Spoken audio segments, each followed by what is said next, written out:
পেয়ে থাকেন, যদি শুভেন্দু বাবুর সাথে কথা বলার সুযোগ হয়, রাস্তাঘাটে যদি দেখা হয়ে যায়, যদি কেউ সুযোগ পেয়ে থাকেন, একবার জিজ্ঞাসা করবেন তো, শুভেন্দু দা আপনি তো আমাদের জেলার ছেলে, যে জেলাতে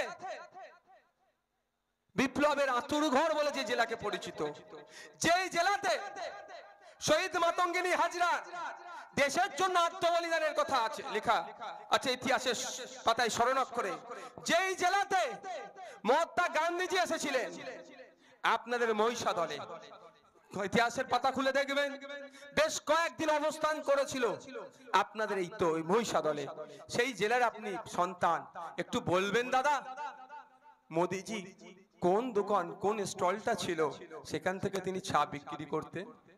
দ্বিতীয় বলবেন মোদিজির হাতে চা খাওয়ার সৌভাগ্য এমন একজন ব্যক্তির হয়েছে, তার নাকে একটু দেখাবেন? বুঝতে পারছেন না? এমন পৃথিবীতে ভারতবর্ষের ইতিহাসে পাওয়া যাবে না, পৃথিবীর ইতিহাস খুঁজলেও বিরল হবে, হয়তো খুঁজে পাওয়া যাবে না মোদিজির হাতে তিনি চা কিনে খেয়েছেন। তারপরেও বলছি, আমি কন্ট্রোভার্সিতে যাচ্ছি না, চাওয়ালাও তো দেশের প্রধানমন্ত্রী হয়েছে, তাদের ভাষায় কিভাবে হলো? মানুষ চেয়েছে বলি হয়েছে।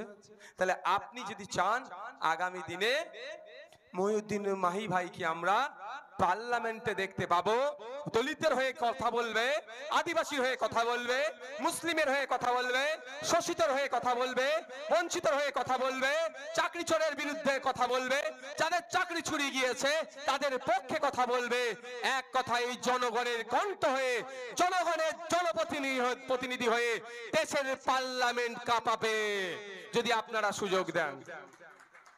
সকলে ভালো থাকবেন, সুস্থ থাকবেন, আস্তে আস্তে বিদায় নেন।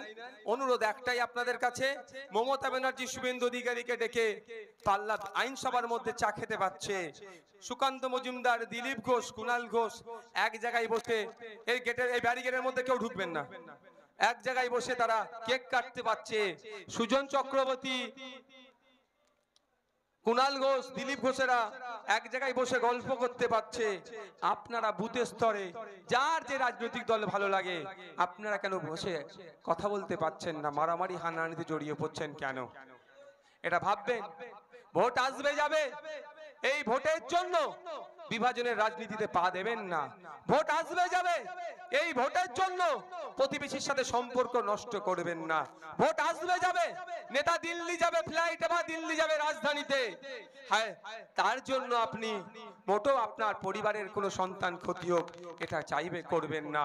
আমি অনুরোধ করব দিনের শেষে প্রতিবেশী সকল এটা মাথায় রেখে করবেন। আর মায়েদের উপস্থিতি, মায়েদেরকে ধন্যবাদ জানাই। মায়েদের আজকে উপস্থিতি এটা অপমান করে দিচ্ছে, ওই 1000-1200 দিয়ে মায়েদেরকে কেনা যাবে না, মায়েদের অধিকার বুঝিয়ে দিতে হবে। মায়েরা যদি আগামী দিনে আমাদেরকে সুযোগ দেয়, মায়েদেরকে বলতে পারি যেটা বর্তমান সমাজে সব থেকে বেশি সমস্যা হচ্ছে, পাড়াই পাড়াই মমতা ব্যানার্জির সরকার লিগ্যাল ইল্লিগ্যাল মদের দোকান খুলছে, ছেলেগুলোকে মাতাল বানাচ্ছে, মায়েদের উপরে মদ খেয়ে মায়েদের উপরে অত্যাচার করছে। যদি আগামী দিনে মায়েরা আমাদেরকে সুযোগ দেন, আমরা এই মদের দোকানগুলোকে সর্বপ্রথম বন্ধ করব, মায়েদের স্বার্থে বলছি। আর 1000-1200 নয়, এই আনপ্রোডাক্টিভ নয়, আমরা প্রোডাক্টিভ করব। আমার মায়েরা নিজের ঘরের কাছে থেকে মাস গেলে যাতে 5-7 হাজার টাকা মেহনত করে ইনকাম করতে পারে, এই 1000-1200 দিয়ে লক্ষ্মীর ভান্ডার দিয়েছি ভোট দাও এটা না বলতে পারে, এক কথাই এই দিয়েছি ভোট দাও এটা বন্ধ রাখবে। মায়েরা বলবে আমরা খাটি, মাস গেলে 5-7 হাজার ইনকাম করছি, তার ব্যবস্থা মায়েদের আমরা করব, মায়েরা যদি আমাদেরকে সুযোগ দেয়। 1000-1200 নয় মা, আমরা মাস গেলে আপনি কষ্ট করবেন, আপনি খাটবেন, কম করে 5-7 হাজার যাতে ইনকাম করতে পারেন তার ব্যবস্থা ইন্ডিয়ান সেকুলার ফান্ড করে দেবে। সকলে ভালো থাকবেন, সুস্থ থাকবেন। আমার রাজ্য সরকারের তো ইচ্ছা নাই ইন্ডাস্ট্রি করার। এই পান পৃথিবীর বহু দেশে পাওয়া যায়, কিন্তু পৃথিবীর অনেক দেশে পান চাষ হয় না।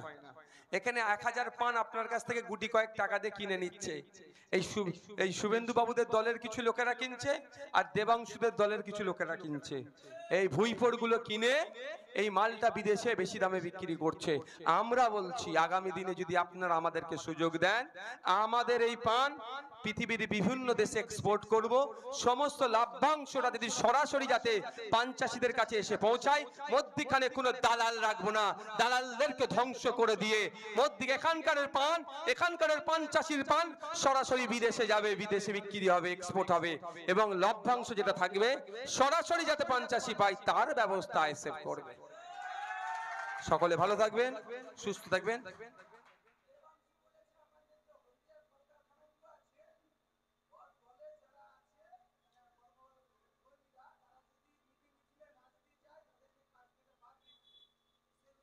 এইটাই তো আমাদের বক্তব্য। তৃণমূল কংগ্রেস 500 টাকা বিরিয়ানির প্যাকেট দিয়ে দলে নিয়ে আসে, মিটিং মিছিলে ভিড় করাতে আনে। আর একটা তথ্য দেব,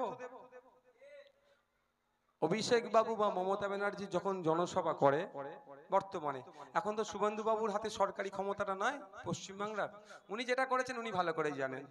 তো এরা অনেক সময় লোকজন না হলে সিভিক ভলেন্টিয়ার ভাইরা আছে না, ঘাটকা না ঘাটকা মেহনত করে করে তাদের জান বেরিয়ে যাচ্ছে, মাইনে 9000। আমি চিৎকার চেঁচামেচি করে করে করে করে তাদের হয়ে বলে বলে বলে 1000 টাকা বেড়েছে। তাও বলেছি আমি এতে হবে না, সম কাজে সম বেতন দিতে হবে। এই সিভিক ভাইদেরকে সিভিক ড্রেস, সিভিল ড্রেস পরিয়ে, সিভিকদের জন্য আলাদা একটা ড্রেস আছে না, সেটাকে খুলিয়ে এমনি নর্মাল ফর্মাল জামা পরে ভিড় করায়, জানেন তো। তো এরা এই করে। তো কাজটা কি দেবাংশু বাবুরা দিয়েছিল নাকি? আর মেহনতটা কি মমতা ব্যানার্জি এসে করে নাকি? এমন করে বলছে। এই অসভ্যগুলোর জবাবটা ভোটের মাধ্যমে দিতে হবে। যে সমস্ত তৃণমূলের বন্ধুরাও কাজ করছেন, আপনারা খেটে খাচ্ছেন, দেবাংশু বাবুর কথার জবাবটা আগামী 25 তারিখে আপনারা চুপচাপ গিয়ে খামে ভোট দিয়ে জবাবটা দিয়ে দেবেন। আমরা চাই না কেউ কাজ কামাই করে ফাঁকিবাজি করে এসে আমাদের মিটিংকে ভর্তি করুক, আর দূর থেকে টাকা দিয়ে গাড়ি করে লোক নিয়ে এসে ভর্তি করুক। এ কাজ আমরা করি না। আমার 20টা থাকলে 20টাই আমার ভাই, আর এখানে যে 1000 চারেক 3 লোক এসেছেন, ওই 3000 ভোটই আমার ভোট মনে করি। লোক ভাড়া করে নিয়ে এসে আমি লোকের সংখ্যা বাড়াতে পারবো না, হুমকি দিয়ে নিয়েছে লোক সংখ্যা বাড়াবো না। দেবাংশু বাবুদের মতো বিরিয়ানির প্যাকেট 500 টাকা বা ওই না আসলে কাছ থেকে ছাঁটাই হবে, এ কাজ করে আমরা লোক নিয়ে আসবো না। যে 1000, 2, 3, 4 লোক এখানে আপনারা এসেছেন, অনুরোধ একটাই, শুধুমাত্র সমর্থক থাকলে, ভোটার থাকলে হবে না। চলে এলাকায় ফিরে গিয়ে আপনারা আপনাদের পাড়া প্রতিবেশীদেরকে কম করে 10 জনকে বোঝান, এই বিজয় মূল থেকে ভোট মাইনাস করিয়ে আইএসএফ এর ছায়াতলে নিয়ে আসুন। আগামী মে মাসের 25 তারিখে খাম চিহ্নে ভোট দিয়ে আমাদের মহিউদ্দিন ভাইকে পার্লামেন্টে পাঠানোর জন্য, ভাইজানের হাতকে শক্ত করার জন্য আপনারা আজ থেকে অ্যাক্টিভ কর্মীর ভূমিকা পালন করুন। সকলে ভালো থাকবেন, সুস্থ থাকবেন। Thank you.